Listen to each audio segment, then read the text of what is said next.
Quasiment 19h sur CNews. Merci d'être avec nous pour Face à Philippe de Villiers. Philippe de Villiers, bonsoir. Bonsoir Elliot.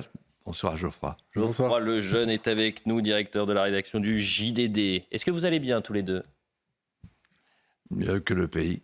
Oh, le pays va mal, Philippe de Villiers? Oui, donc je vais mal. Ah, vous avancez au rythme du pays, c'est ça? Oui. Vous avez le même battement de cœur? J'arrive à un moment de ma vie où les malheurs publics deviennent des malheurs privés. C'est bien, ça donne le ton, un ton positif de l'émission. Bon, un peu de sourire quand même, parce qu'effectivement, l'actualité est lourde. Philippe de Villiers, cette semaine, le président de la République, Emmanuel Macron, a pris la parole en marge d'une conférence de soutien à l'Ukraine. Et ça sera notre premier sujet, réunissant 21 chefs d'État.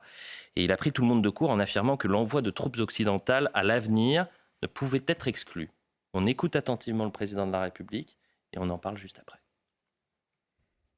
Il n'y a pas de consensus aujourd'hui pour envoyer de manière officielle, assumée et endossée des troupes au sol, mais en dynamique, rien ne doit être exclu. Nous ferons tout ce qu'il faut pour que la Russie ne puisse pas gagner cette guerre. Et nous avons la conviction, en effet, que la défaite de la Russie est indispensable à la sécurité et la stabilité en Europe. Geoffroy Lejeune. Philippe, Emmanuel Macron a dit avoir pensé, pesé et mesuré les mots qu'on vient d'entendre. Selon vous, à quoi joue-t-il le président de la République? Il joue avec le feu nucléaire. Et je suis prêt à expliquer pourquoi. En pesant chaque mot, moi aussi, envoyer des troupes au sol, dans le droit de la guerre, ça a une signification qui s'appelle la co-belligérance. Donc on change de statut. On passe du statut de soutien au statut de parti à la guerre. La co-belligérance, ça veut dire que la géographie de la guerre s'étend à ceux qui sont co-belligérants, donc à la France. Le territoire français entre en guerre. Et le peuple français entre en guerre. Conséquence, il ne peut pas y avoir de guerre conventionnelle entre deux États nucléaires. La France est un État nucléaire, la Russie est un État nucléaire. Si on bascule dans la co-belligérance, on est face à la Russie, on devient l'ennemi de la Russie, et donc, la Russie nous traite comme un État nucléaire. Et là, on retrouve ce que moi j'ai vécu, vous étiez trop jeune, enfin, vous n'étiez pas né d'ailleurs, l'affaire des missiles de Cuba. En octobre 1962, j'avais 13 ans. Et pendant plusieurs jours, nos professeurs nous disaient, on ne sait pas si on va avoir la guerre nucléaire. Il a fallu tout le sang-froid de Kennedy et de Khrouchtchev pour désamorcer la crise. Mais on était au bord de la guerre nucléaire. Donc, quand on a la force atomique, pour se protéger, il y a une doctrine stratégique qui a été définie par le général de Gaulle. C'est qu'on protège des intérêts vitaux. Pierre Lelouch, brillamment, et Jean-Pierre Chevènement, avec sa maestria, ont dit tous les deux, en 2 jours, l'essentiel, à savoir, on n'a pas élu M. Zelensky comme président de la République. On a élu Emmanuel Macron. Ça, c'est Jean-Pierre Chevènement qui dit ça. Et il ajoute, il s'agit de défendre le territoire français. L'Ukraine, même si on a de l'amitié pour les Ukrainiens, ce n'est pas le territoire français. Et donc, l'atome, la force atomique, la dissuasion, c'est pour protéger les intérêts vitaux de la France qui s'arrêtent au territoire français. Voilà. Et si jamais on décide de passer à une autre phase, alors il y a un vrai danger. Peut-être on va en parler. Bien sûr. Un vrai danger. Philippe de Villiers, comment vous expliquez donc cette déclaration? N'a-t-on rien appris, puisque vous parliez de l'histoire de la guerre des missiles de Cuba? N'a-t-on rien appris de l'histoire, tout simplement? Moi, je pense que Emmanuel Macron ne sait pas, ou ne sait plus, ou n'a jamais su comment deux guerres qui nous ont fait très mal ont commencé. Celle de 1870 et celle de 1914. Quand vous regardez de près ce qu'a été l'enchaînement, vous comprenez qu'en fait, les guerres, depuis la guerre de Troie, souvent sont déclenchées par l'inconséquence, la légèreté, la forfanterie, la gloriole, la vanité. Il suffit d'un mot malheureux. Donc quand on est chef d'État, il faut faire attention à ce qu'on dit. On n'improvise pas, comme dit Pierre Lelouch. Jamais, jamais. Et alors, en 1870, en juillet 1870, il a suffi d'une dépêche. Tout le monde a oublié, personne ne sait plus aujourd'hui ce qu'était la dépêche d'Ems. C'est le ton rogue d'un empereur. Et après, c'est l'engrenage des alliances. Et on va à la guerre. Et on a eu la guerre, 1870. 1914, c'est l'assassinat de l'archiduc héritier d'Autriche qui nous amène à la guerre. Pourquoi ? Parce qu'il y a l'engrenage des alliances et à chaque fois, le gars qui dit « tarte ta gueule à la récré ». Pourquoi ? Parce qu'en fait, dans l'histoire, depuis les Grecs et les Romains, il y a toujours le parti de la guerre. Bon, il y a deux sortes de paix. Il y a la paix munichoise, la paix de la lâcheté, mais aussi la paix westphalienne, la paix de la victoire. En d'autres termes, ce n'est pas parce qu'on est dans un esprit de paix qu'on est un pacifiste et un défaitiste. Il faut faire attention à ce qu'on fait, à ce qu'on dit quand on est chef d'État, parce qu'on est chef de guerre. Vous avez dit il y a un instant, Emmanuel Macron joue avec le feu nucléaire. Il s'avère que jeudi, lors d'une longue conférence, Vladimir Poutine a répondu indirectement au président français, expliquant que les menaces occidentales créaient un réel risque de conflit nucléaire. Écoutons Vladimir Poutine. Ils évoquent la possibilité d'envoyer des soldats de l'OTAN en Ukraine. Nous nous souvenons quel a été le sort de ceux qui ont envoyé des soldats sur notre sol. Les conséquences pour tous ceux qui voudront intervenir seront des plus tragiques. Nous avons des armes qui peuvent atteindre des cibles sur leur territoire. Ils inventent des schémas pour nous faire peur et faire peur au monde entier.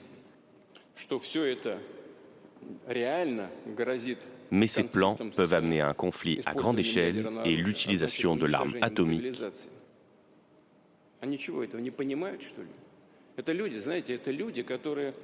Je me demande si ces gens-là se rendent vraiment compte de ce qu'ils proposent.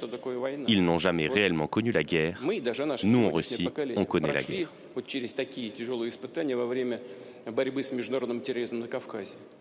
Geoffroy Lejeune, vous avez une question pour Philippe de Villiers. Il y a une escalade verbale cette semaine comme on n'a pas connu depuis longtemps dans ce conflit, qui a commencé il y a 2 ans. Est-ce que vous craignez, vous, réellement aujourd'hui, le risque d'une 3e guerre mondiale ?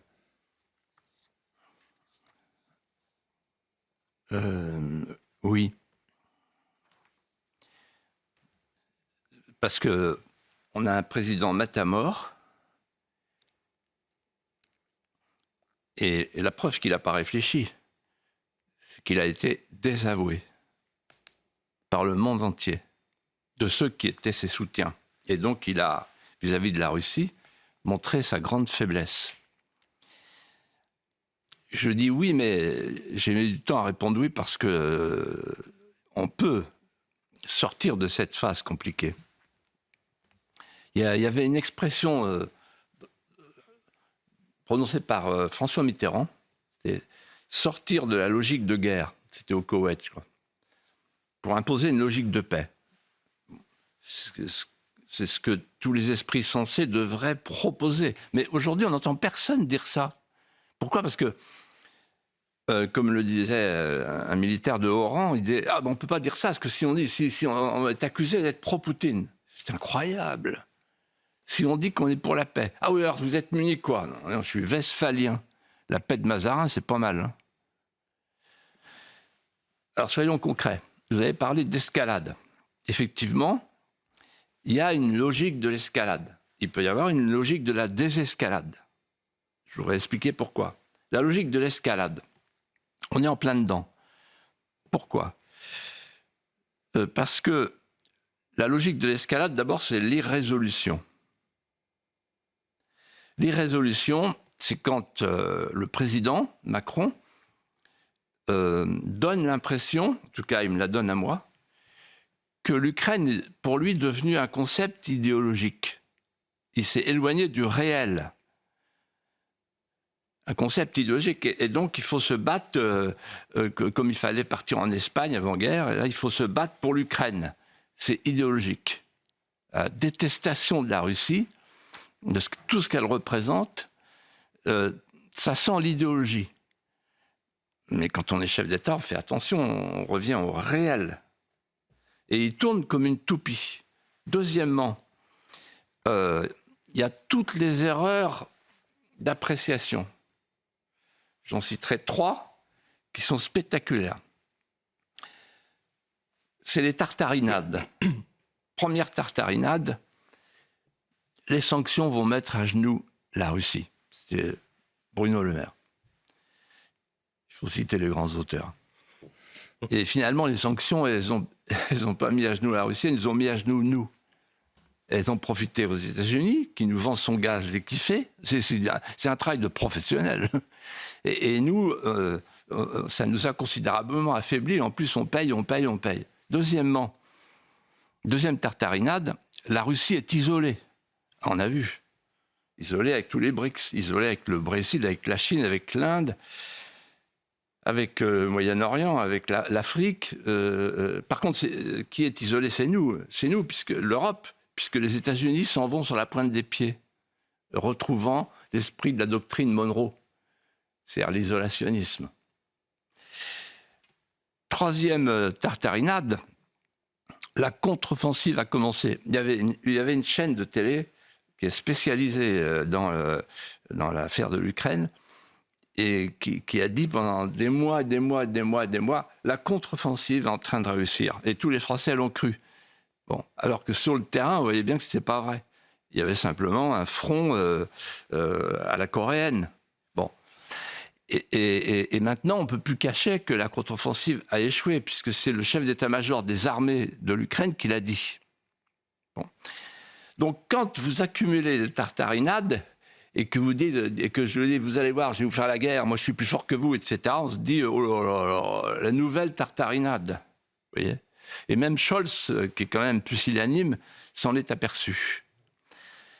Troisièmement, et c'est peut-être le plus grave,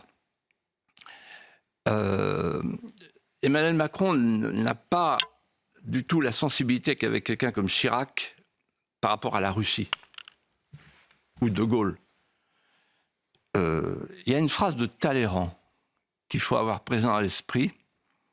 Talleyrand dit « Je connais 1000 façons de faire sortir l'ours de sa tanière, je n'en connais aucune pour l'y faire rentrer. » Et il y a un proverbe russe qui dit, qui est très parlant, quand la force est là, l'intelligence est inutile. En d'autres termes, les Russes sont les Russes, ils ont un tempérament, et il faut connaître le tempérament des peuples. Et les Russes, ils sont au premier degré. Et quand vous dites à un Russe, je vais te foutre sur la gueule, le Russe, il dit, ok, d'accord. Vous voyez ? Alors que, en fait, Emmanuel Macron, c'est le jeune acteur du Touquet, d'Amiens, avec la souffleuse, dans la trappe. Et il est dans le verbe. Et Guillaume Bigot disait une chose extraordinaire avant-hier. Il dit, en Ukraine, on a inventé un verbe, macroner. Ça veut dire croire que le verbe, c'est l'action. Et en Chine, il paraît qu'il y a un autre verbe, dit Guillaume Bigot, c'est quelqu'un de scientifique, donc il n'a pas inventé, il dit macaroner, parce que le macaron, il est dur au-dessus et mou à l'intérieur. Voilà. Et voilà. Alors, comment on peut sortir de l'escalade ? Par un processus de paix. On substitue à la logique de guerre la logique de paix. La France est la mieux placée pour ça. Alors, pourquoi entrer dans ce processus de paix ? Pour plusieurs raisons. La première, c'est qu'il vaut mieux trop tôt que trop tard.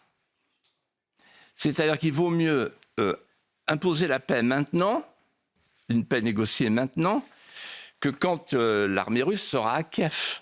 Ce sera beaucoup plus compliqué. Ensuite, ça nous coûte très cher. Tiens, puisqu'il y a des commissaires qui jouent les fous, qui est un ville, qui aiment bien les commissions d'enquête, je suggère une commission d'enquête. C'est savoir combien ça nous coûte, la guerre en Ukraine. Les coûts directs, les coûts indirects, l'agriculture, l'inflation, l'énergie, etc. Donc, on peut peut-être arrêter les frais. Mais si je peux me permettre de reprendre votre distinction entre paix munichoise et paix westphalienne, et ce que vous avez dit tout à l'heure sur l'idéologie et le réel, il y a malgré tout, on dirait un problème, si vous voulez, c'est que il est impossible de cautionner une solution, pour l'Occident en tout cas, qui consisterait à valider le fait que la frontière ukrainienne ne soit plus la même qu'avant le conflit. Et ça, c'est, je crois, ce sur quoi, pour l'instant, on est en train de bloquer. Quelle solution vous voyez, quand vous parlez de solution négociée, qu'est-ce que ça pourrait être? Alors, précisément, j'y arrive. Vous avez raison. C'est la difficulté. Mais à chaque fois qu'on fait la paix, et à chaque fois qu'on est en guerre dans l'histoire de l'humanité, et l'histoire de France regorge d'exemples, on affronte ce problème-là. Le traité de Münster, il a fallu négocier. Voilà. Et il y en a qui cèdent, et ce n'est pas forcément les premiers qui cèdent. Il y a ceux qui gagnent, ceux qui perdent, mais on est tous un peu perdants, tous un peu gagnants. Il faut faire des efforts. Voilà. Et alors, je vais être très précis. Il faut entrer dans une logique de paix. Déjà, on fera une paix à la coréenne, ce sera mieux que rien. On peut faire un cessez-le-feu. Et ensuite, un long processus au cours duquel on essaye de s'entendre. On l'avait fait avec les accords de Minsk. Les accords de Minsk n'ont pas été respectés, n'ont pas été appliqués. Il faudra un jour se demander, d'ailleurs, je me souviens d'un article de Luc Ferry, très intelligent dans le Figaro, qui a dit qu'il faudra se demander un jour pourquoi les accords de Minsk n'ont pas été exécutés. Voilà. Et donc, en fait, il faut une architecture de sécurité en Europe. Pour moi, il est impensable que l'Europe fasse rentrer l'Ukraine dans l'Europe, sinon c'est la fin de l'Europe, la fin de notre agriculture, etc. Il y a 700 milliards de dégâts. Bon. Et d'ailleurs, Biden a déjà dit que c'était impensable que l'Ukraine rentre dans l'OTAN. Donc il faut trouver une solution. Je ne suis pas là pour donner les solutions. J'ai quelques idées en tête, comme tout le monde. Mais je suis persuadé que si on arrive dans un esprit pacifique, en fait, Poutine acceptera. Parce qu'il veut, en fait, autant que nous, la paix, parce qu'il sait que la guerre longue use tout le monde, des deux côtés. Voilà. Mais ce que je voudrais dire pour terminer, qui est très important, quand vous faites la guerre, faut un but de guerre. Si vous n'avez pas de but de guerre, vous faites n'importe quoi. Or là, on a le sentiment qu'il n'y a pas de but de guerre. Et si le but de guerre, c'est la défaite de la Russie, alors qu'on voit bien qu'elle s'éloigne, alors là, on prend des risques. Non, le seul but de guerre, c'est d'aider l'Ukraine pour faire en sorte qu'elle aborde la négociation dans des bonnes conditions pour une paix équilibrée. C'est ça, être intelligent, quand on connaît l'histoire des guerres et quand on connaît la mentalité des peuples. Voilà ce qu'on pouvait dire sur le risque de conflit mondial et ces déclarations de Vladimir Poutine et d'Emmanuel Macron et du conflit ukrainien. Je le dis aux téléspectateurs parce que quand je vous écoutais, c'était absolument passionnant. Vous êtes sans fiche sur le plateau. Il n'y a pas une feuille. Vous savez qu'il y a des gens... Il n'y a pas une feuille, il n'y a rien. Il n'y a rien, mais c'est pour ça que je le dis. Oui, mais vous savez qu'il y a des gens qui disent on ne voit pas du tout qu'il a un prompteur. Mais voilà, exactement. Donc je le dis aux téléspectateurs, Philippe de Villiers, vos fiches, elles sont là. Les miennes, en revanche, j'en ai quelques-unes ici. J'en ai besoin. Mais je suis fiché par l'ARCOM. Ah, bah non, justement. Non. Bah non. Parle pas de mal. Non, Philippe. par LFI. Un peu plus, j'imagine. Dans l'actualité cette semaine, Philippe de Villiers, le Sénat a donc majoritairement voté pour la constitutionnalisation de l'interruption volontaire de grossesse. Tous les parlementaires seront d'ailleurs convoqués lundi à Versailles lors d'un congrès pour adopter définitivement cette mesure. C'est une décision souhaitée par une majorité de Français. 8 Français sur 10 sont favorables à ce que l'IVG entre dans la Constitution. On va écouter le garde des Sceaux, Éric Dupond-Moretti. Ce soir, le Sénat a écrit une nouvelle page du droit des femmes. Ce vote est historique. nous serons le premier pays au monde à inscrire dans la Constitution cette liberté pour les femmes de disposer de leur corps. Philippe de Villiers, personne ne remet en cause le droit des femmes à disposer de leur corps, personne ne remet en cause le droit à l'IVG. En revanche, certains, dont le président Gérard Larcher, doutaient de l'intérêt de l'intégrer dans la Constitution. Il avait dit, je le cite, « La Constitution n'est pas un catalogue de droits sociaux et sociétaux ». Philippe de Villiers, que pensez-vous de la constitutionnalisation de l'IVG ? Il y a eu un communiqué hier des évêques de France, la conférence des évêques de France, qui se résume à un mot, qui est le titre, la tristesse. Ce mot convient, la tristesse. Et je vais essayer d'expliquer pourquoi.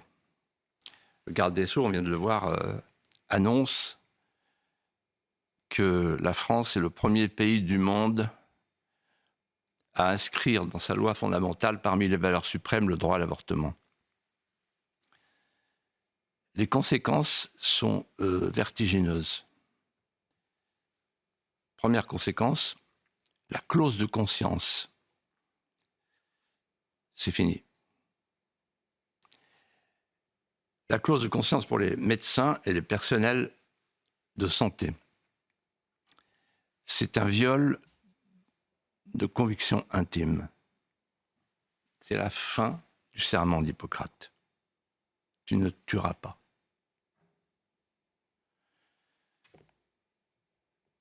Deuxièmement, c'est la fin de la liberté d'expression. On sera passé en 50 ans de la dépénalisation de l'avortement à la pénalisation de la parole de vie. C'est-à-dire qu'à partir de mardi matin, au lendemain du Congrès, toute parole, toute action pour défendre la vie, l'enfant à naître, ou pour contrarier, contredire la Constitution, c'est-à-dire l'avortement, sera passible de la justice et encourra un risque pénal. Troisièmement, c'est la porte ouverte à la dérive eugéniste. On élimine le plus faible en fonction du génome. C'est le passeport de toutes les transgressions. La vie n'est plus un absolu. Et c'est la Constitution. Et surtout, et je terminerai par là, c'est une course à l'abîme d'une civilisation en perdition. C'est la déshumanisation progressive du monde par l'effacement programmé du visage de l'homme. L'histoire est intraitable. Lorsque Rome a décidé de pratiquer l'avortement et l'exposition des enfants, la Romagna a été balayée par la Gotia, la fureur de vivre. Et donc, c'est une manière de sortir de l'histoire que de confier à d'autres le soin de faire des enfants. Le slogan, le mot d'ordre des sociétés expirantes, c'est « mourir en s'amusant ». Nous en sommes là. Je précise que toute cette réflexion que vous avez, c'est sur la constitutionnalisation de l'IVG, des conséquences qu'elle pourrait avoir sur les décennies à venir, et non sur la remise en cause du droit des femmes à disposer de leur corps. Vous avez connu Philippe de Villiers, Simone Veil, vous l'avez bien connu. Oui. Justement, je vais répondre à votre question.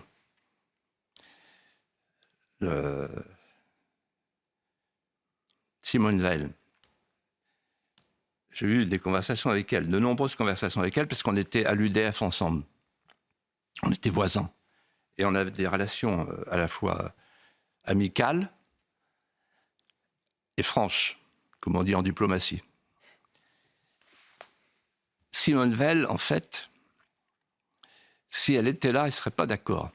Et je vais vous dire pourquoi.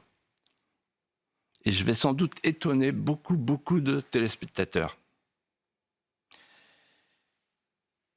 Elle m'a dit 2 choses, Simone Veil, pour me répondre. Parce que moi, je suis hostile à l'avortement, parce que je suis pour le droit à naître de tous les enfants. Elle m'a dit, premièrement, lisez, relisez ma loi, Philippe. Cette loi, je la connais par cœur. Article 1, écoutez bien. La loi garantit le respect de tout être humain dès le commencement de la vie. Il ne peut être porté atteinte à ce principe qu'en cas de nécessité. Qu'est-ce que ça veut dire, cet article 1 ? Ça veut dire que l'enfant à naître est un enfant, l'embryon est un enfant. Le respect de tout être humain dès le commencement de la vie. Et deuxièmement, elle a dit, ne vous inquiétez pas, le cadre, il est conditionnel et définitif, immuable. C'est 10 semaines, il y a un délai de réflexion, en cas de détresse, etc. Tout ça, ça a sauté. Tout ça, ça a sauté. Aujourd'hui, à 14 semaines, il faut savoir qu'à 14 semaines, William Gonnadel le rappelait récemment, il est nécessaire d'écraser la boîte crânienne de l'enfant à naître. Voilà. Donc, si vous voulez, il faut qu'il y ait, y compris sur cette chaîne, au nom de la liberté d'expression qui fait beaucoup parler, une voix qui dise, comme les évêques l'ont dit, parce que tout ce que je viens de vous dire, les évêques l'ont dit dans leur communiqué, qui est remarquable. Précis, laconique, remarquable. Oui, c'est la tristesse. C'est la tristesse. Et comme souvent, hélas, je suis en avance sur l'humeur publique, mais j'ai le devoir de dire ce que je viens de vous dire, parce que c'est notre avenir qui est en jeu. Il faut défendre la vie. Il y a la parole, votre conviction. Il y a, comme vous l'avez dit, la parole des évêques de France. Et puis il y a aussi la volonté des Français. Et je rappelais ce chiffre qui, là aussi, était intéressant, peut-être aussi important, à savoir que plus de 8 Français sur 10 étaient favorables à la constitutionnalisation de l'interruption volontaire de grossesse. On revient dans un instant, c'est la publicité, on a encore beaucoup de choses à traiter ensemble. On replongera dans l'histoire. Toujours sans fiche, Philippe de Villiers. À tout de suite. Un peu plus de 19h sur CNews, la suite de Face à Philippe de Villiers, toujours avec Philippe de Villiers bien sûr, et Geoffroy Lejeune. Parlons de l'agriculture à présent, de la colère agricole. La coordination rurale a organisé ce vendredi 2 actions. D'abord au pied de l'Arc de Triomphe et ensuite devant le château de Versailles avec ce dépôt de gerbes de fleurs et ces tracteurs présents sur l'Arc de Triomphe, au pied de l'Arc de Triomphe, je le disais, entraînant quelques tensions avec même des interpellations. Je crois qu'il y a eu une 60aine d'agriculteurs, de manifestants placés en garde à vue. Écoutez leur colère. Petite opération commando, avant que Paris se réveille, pour pas gêner non plus, et sans aucune idée d'affrontement, mais simplement pour faire voir qu'on est encore là, qu'on en a marre d'être pris pour des ânes. Déjà, ce qui serait bien, c'est qu'on se batte à armes égales. C'est-à-dire que là, bientôt, il va y avoir les JO en France. Il n'y en a pas un qui démarre la course 10 mètres avant les autres. En ce moment, nous, au Sierra Leone, on est concurrencés vis-à-vis des céréales ukrainiennes. Là-bas, 0 norme. On apporte sans droit de douane. Et surtout que l'Ukraine, à ce que je sache, elle ne fait pas partie de l'Europe. Geoffroy Lejeune. Les images de cette colère qui, en fait, qu'on a cru à un moment donné arrêter quand ils sont rentrés chez eux, puis qu'on voit ressurgir à l'occasion du Salon de l'Agriculteur, et ces arrestations, est-ce qu'elles vous interpellent, Philippe ? Oui, pour plusieurs raisons. D'abord, ils vont à l'Arc de Triomphe, il faut comprendre pourquoi, parce qu'ils sont allés déposer une gerbe pour tous les paysans qui se sont donné la mort. Mais moi, ça me touche d'autant plus que le soldat inconnu, c'est un paysan français. Ce sont les paysans français qui ont donné leur sang pour défendre la France. Donc ce n'est pas les Black Blocs. Et on les a traités là comme les Black Blocs. On les met en garde à vue, etc. Donc c'est très choquant. Et puis surtout, si vous voulez, si on prend un peu de hauteur, on s'aperçoit de plus en plus qu'il y a 3 Frances. Il y a la France globaliste qui veut sauver l'Ukraine, qui veut sauver l'Europe, qui veut sauver la planète. Sonia Mabrouk a reçu le ministre de la transition écologique. J'ai écouté 2 fois parce que je voulais être sûr de ce qu'il avait dit. Il a dit « Je suis le ministre de la planète ». La deuxième France, c'est la France diversitaire. La première France veut sauver la planète. La deuxième France veut sauver l'Oumma, la seule patrie de la communauté islamique. Et il y a une troisième France, celle-là, la France de l'Arc de Triomphe, la France enracinée qui veut sauver la France. Et celle-là, on n'en veut plus. Autre séquence, Philippe de Villiers, et on revient sur ce chaos au moment de l'inauguration du Salon de l'Agriculture, ces tensions en marge de la présence du président de la République. Il y avait samedi dernier plus de 700 CRS. À chaque fois que le président devait déambuler dans un hall, il fallait évacuer le hall, impossible pour les visiteurs d'y pénétrer, à tel point qu'à un moment, il y a eu un mouvement de foule, jusqu'à ce qu'une barrière cède au milieu des bêtes. Regardez cette séquence.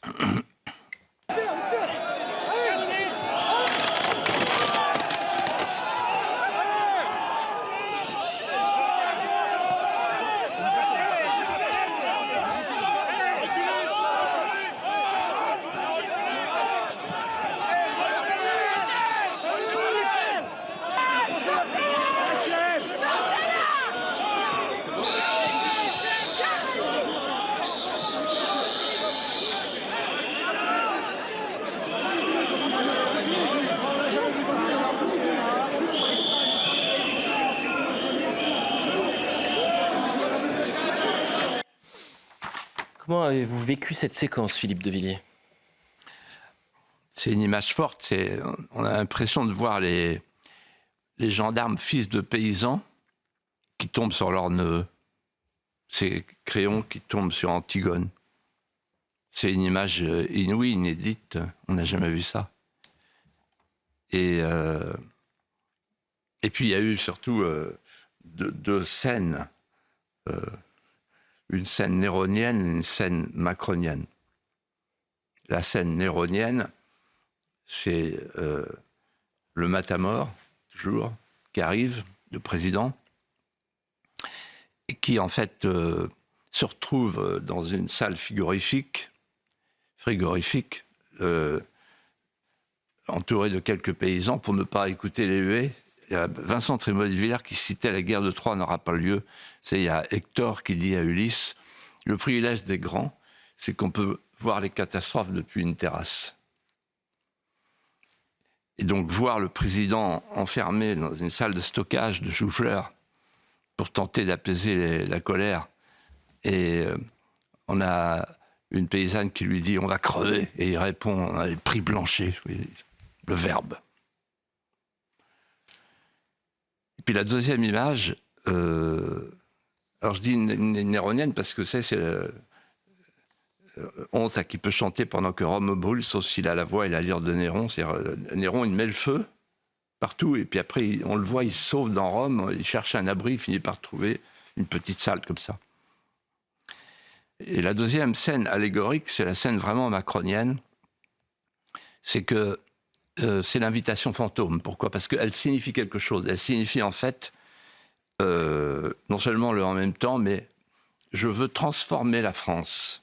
Moi, président Macron, je veux la transformer et la France n'a plus besoin des paysans. En fait, la décarbonation des campagnes, la viande de synthèse fera l'affaire, les produits de synthèse, ils l'ont dit. Bruno Le Maire a dit que la viande de synthèse était très bonne, les steaks de synthèse. Donc la décarbonation, c'est la fin des paysans. Ils n'ont pas bougé là-dessus parce que c'est pas eux qui commandent, c'est le pacte vert. Et deuxièmement, la consommation mondialisée. Ils n'ont pas bougé là-dessus, c'est de pire en pire. On prépare des nouveaux accords et de toute façon, le Mercosur est en train de vivre sa vie. La consommation mondialisée, ça veut dire qu'on n'a plus besoin de paysans qui produisent chez nous. Et donc les paysans, ils sont désespérés en cette fin du salon parce qu'ils ont compris que la Macronie n'a plus besoin d'une France paysanne.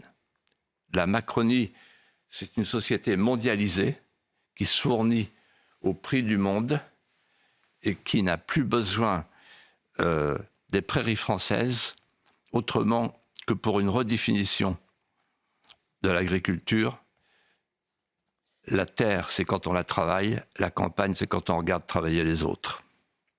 Philippe de Villiers, vous avez employé une expression qu'on peut employer assez souvent dans cette émission. C'est d'ailleurs le propre de cette émission, c'est de tenter de prendre un peu de hauteur. Pour l'autre sujet, on va essayer de faire de même, puisqu'on va parler de l'école, à travers plusieurs faits qui ont marqué l'actualité, avec le même dénominateur commun, c'est l'école.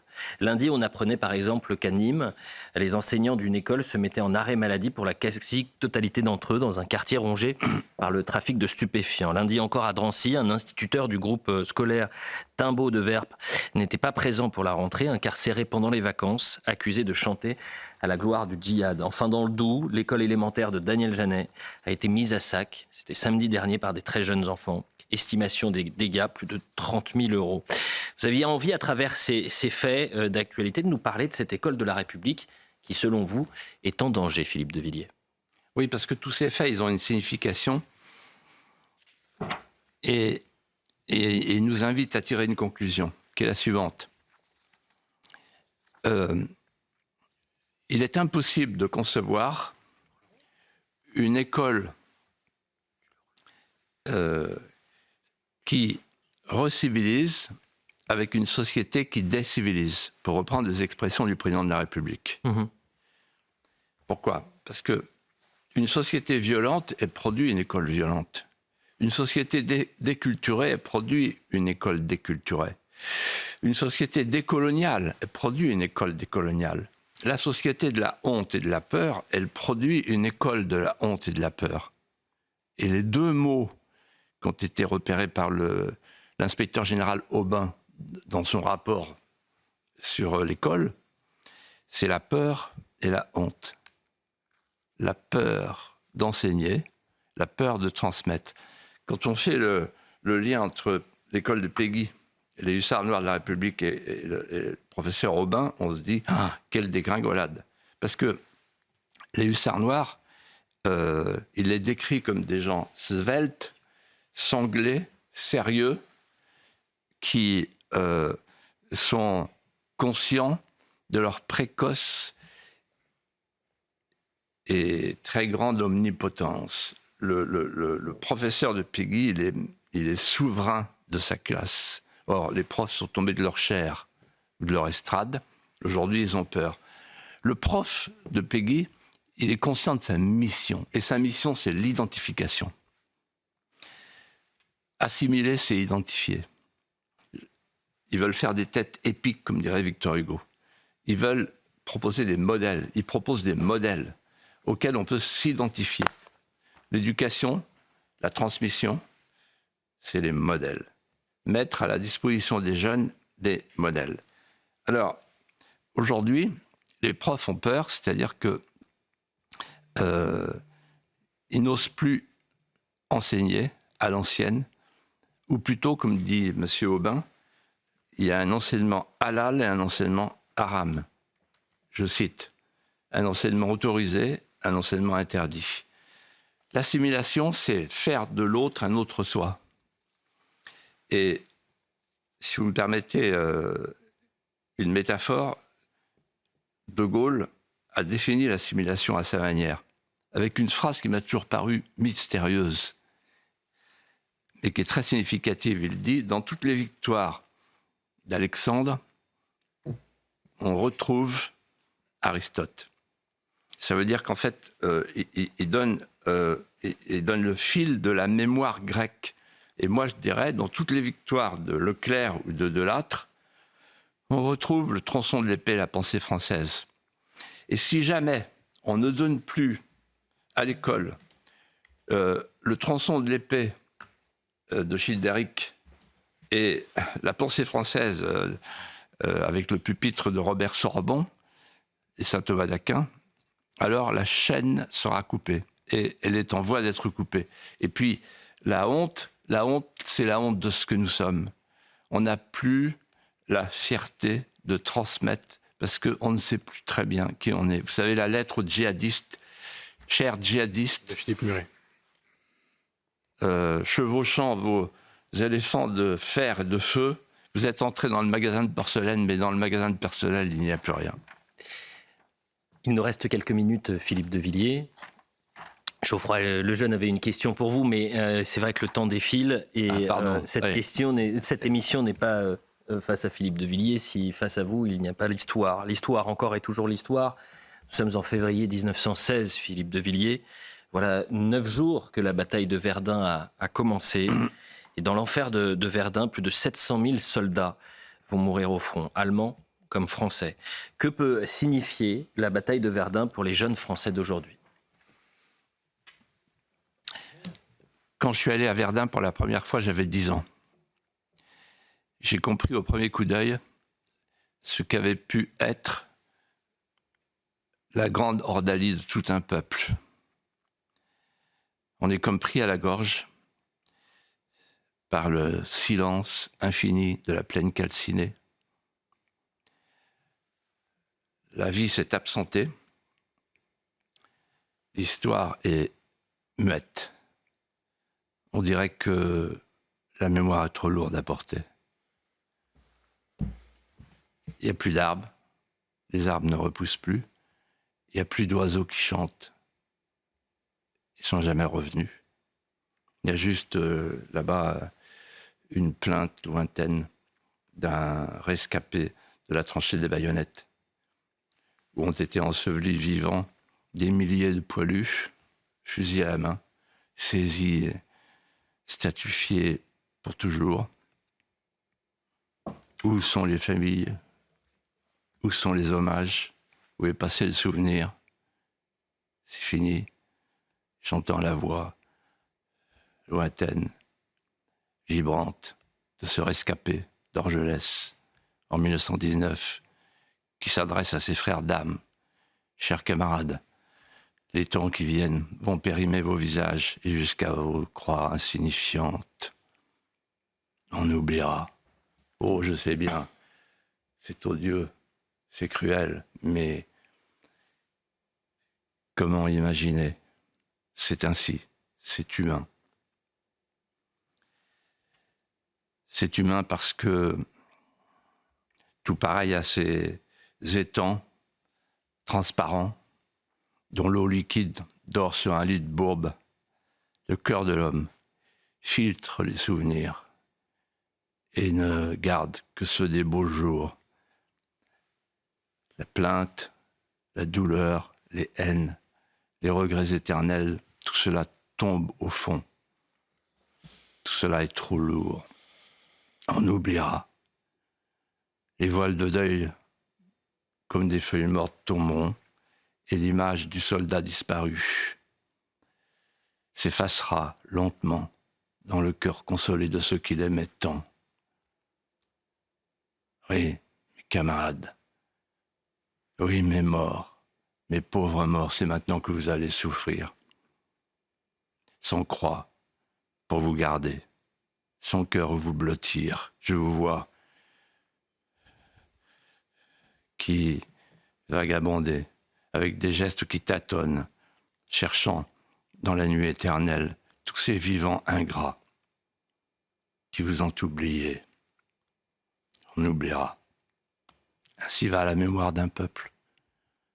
Quand j'étais enfant au monument aux morts, le 11 novembre, mon père était maire, il égrenait le nom des soldats. Il y avait encore des rescapés, les derniers. Raymond Martin de Boulogne. Il s'est approché de moi, on a trinqué, j'étais tout petit, et il m'a dit « Toi aussi, t'oublieras ?» Je dis « Non, je t'oublierai jamais, je vous oublierai jamais. » Il dit « Philippe, j'y étais. J'y étais. » Ils y étaient. On n'a pas le droit de les oublier. Bien, merci Philippe de Villiers pour cet hommage et nous avoir replongé dans l'histoire de la bataille de Verdun. Merci à vous Geoffroy Lejeune. On se retrouve évidemment la semaine prochaine et dans un instant, c'est l'heure des pros. À tout de suite.